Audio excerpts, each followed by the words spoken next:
Hi, I'm Coach Pav, and today I'm taking you through how you can pick the right cycling goal. So as you can see, I'm logged into the web app and I've gone to the seasons tab on the left-hand side.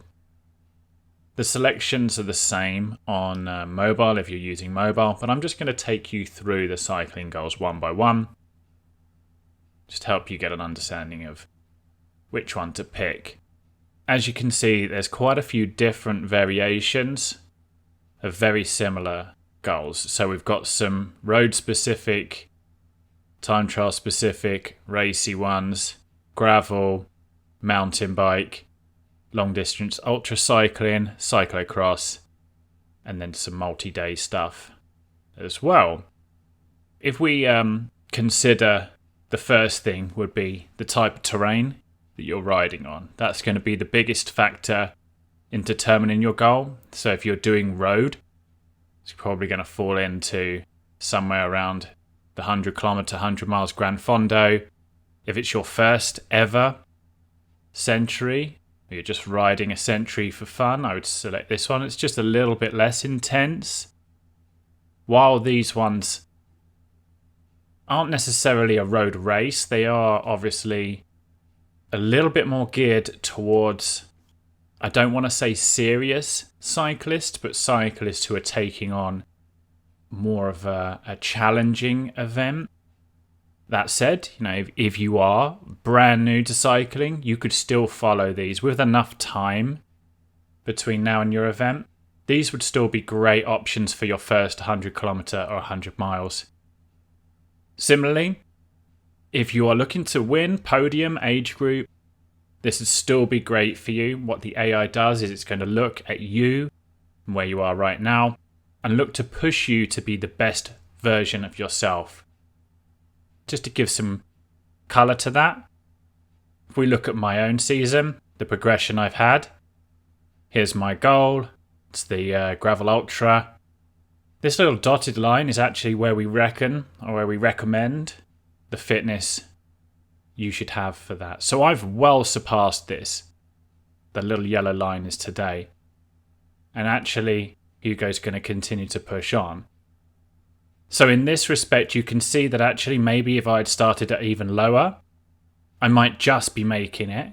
Similarly, if I'd started at a higher position, it's not about maintaining, it's about being as best as possible. So if we come back to this, one of the most common questions we get is, will this prepare you for a really hard 100 miles in comparison to an easy 100 miles, if there is such a thing?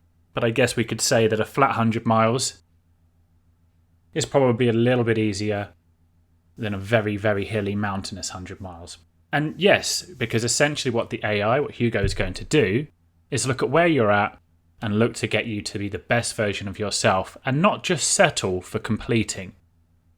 So from there, we can actually start to see that if you're doing gravel, you've got the 100 miles gravel Gran Fondo and the gravel ultra. I would actually say if you're doing a short gravel ride, the cyclocross is great.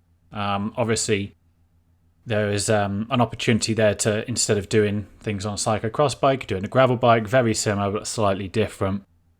And then we've got the different mountain bike distances, cross country. So another question we also get is, where do you pick if your distance is in between? So say 110 kilometers, Gran Fondo. And that's a great question. In all honesty, when it's that close, the 100 kilometers is probably good enough. But if you were to start to get towards 115, 120 or more, I'd probably size up to the 100 miles. And similarly, once you get to 110, 115, definitely 120 mile Gran Fondo, you're then looking at cycling ultra. And ultra will cover pretty much everything from, 125, 120 miles onwards in a single day. And then, of course, on top of that, we get this a lot, is what would you do for multi-day? So the MS 150 is a two days back-to-back of 75 miles each, usually. I think I've heard of different variations. So if you were doing a 2-day event, I would recommend this. But everything else, multi-day ride, the touring one, is going to be great. Again, Hugo is going to look at you and look to progress time in zone, duration, load, logically towards that goal. We have videos as well. If you think that your plan looks too easy, you can always check out the Help Center, because we have videos on how you can actually change and make it a little bit more, increasing the load and stuff like that. So the last thing I wanted to quickly go through is that maybe you don't have a specific cycling goal. Maybe you want to maintain, maybe you just want to increase your performance across a broad scale.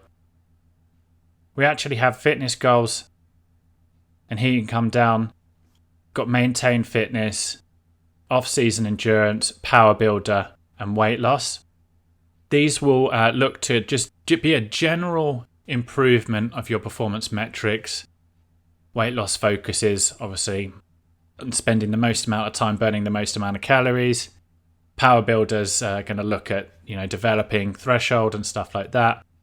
And off-season is building that base endurance. So if you don't really have a specific cycling goal that fits into this, maybe you want to do fitness, and maybe you're transitioning between different goals entirely.